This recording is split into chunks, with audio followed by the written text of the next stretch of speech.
શ્રી કૃષ્ણ બધાને।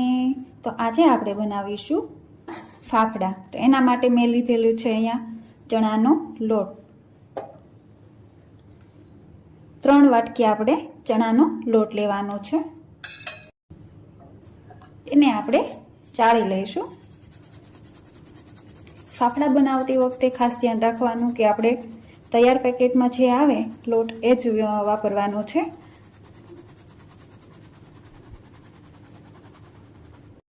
તો આપણો લોટ જે છે એ હવે ચડાઈ ગયો છે। હવે આપણે બાંધવાની પ્રોસેસ કરીએ એને। અહીંયા મેં અડધાથી ઉપર થોડુંક પાણી લીધેલું છે। ત્યારબાદ નિમક નાખી દઈશું।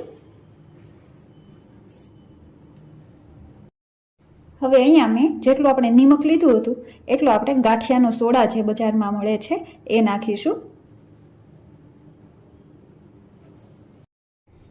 હવે અહીંયા આપણે આમાં તેલ નાખવાનું છે। તેલ માપે જ નાખવાનું છે, નહીતર જે ફાફડા છે એ વધારે ફાટી જાય છે। હવે આ બધી વસ્તુ આપણે સારી રીતે મિક્સ કરી દઈશું।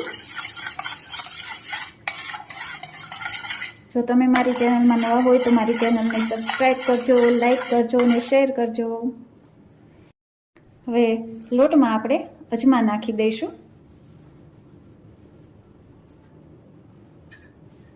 અને વચ્ચે આ રીતે આપણે ખાડો કરી દઈશું।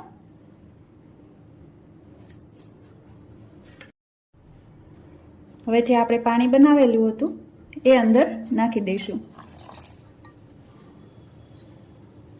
હવે સારી રીતે આપણે એને લોટ બાંધી લઈશું। જરૂર પડશે તો આપણે પાછું પાણી એડ કરીશું।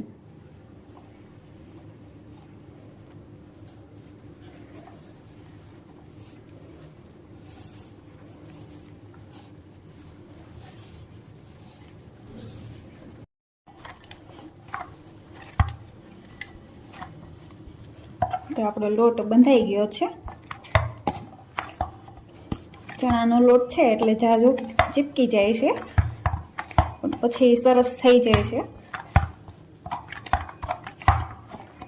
તમે જોઈ શકો છો।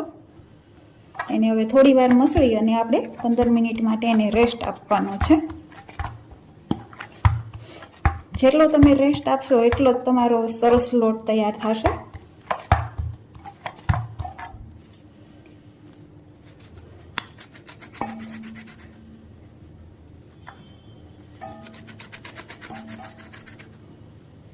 તમે જોઈ શકો છો કેવો સ્ટીકી થઈ ગયો છે લોટ।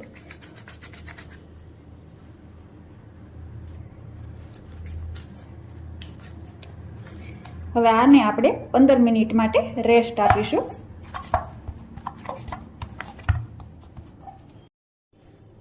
હવે ઉપર થોડું આપણે તેલ લગાવી અને ઢાંકી અને પછી રહેવા દઈશું।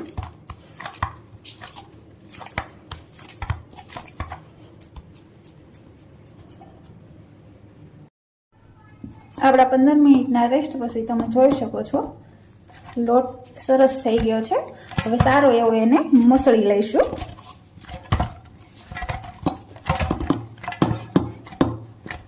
જેમ મસળશું એમ ફાફડા સરસ થાય છે। કલર ચેન્જ થઈ જાય ત્યાં સુધી આપણે એને મસળી લેવાનો છે। તો આ લોટ જે છે એ હવે સારી રીતે મસળાઈ ગયો છે અને કલર પણ તમે જોઈ શકો છો એનો એકદમ ફરી ગયો છે અને આમ ખેંચીએ તો એકદમ સ્ટીકી જેવો થાય છે, લાંબો લાંબો। હવે આપણે ફાફડા વણી લઈએ। હવે આવી રીતે આપણે લોટ લેવાનો છે, પછી એને હથેળીની મદદથી એને દબાવીને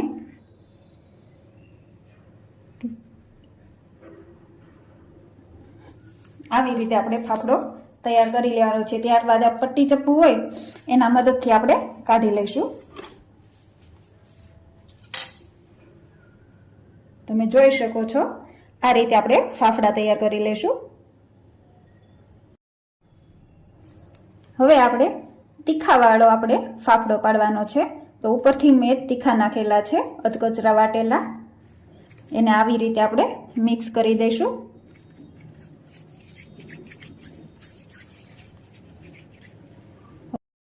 હવે આપણે તીખાવાળા ફાફડાને આ રીતે પાડી લઈએ. તમે જોઈ શકો છો સહેલાઈથી ઉખડી જાય છે. તો આપણો તીખાવાળો ફાફડો પણ એકદમ તૈયાર થઈ ગયો છે.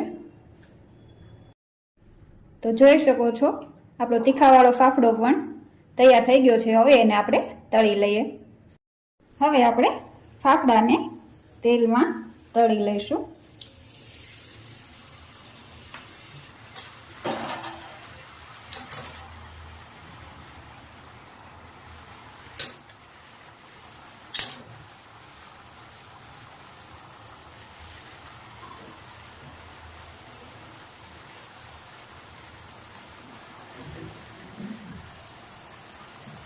તમે જોઈ શકો છો.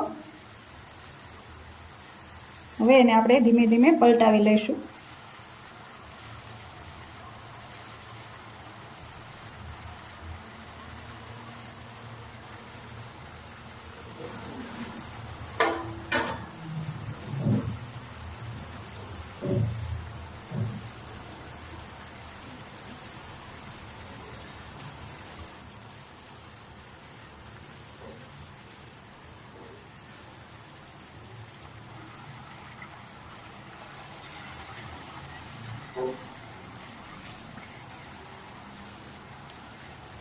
હવે આપણે આ ફાફડા જે છે એ ચડી ગયા છે. હવે એને કાઢી લઈશું. એને ધીમા તાપે જ ચોળવાના છે.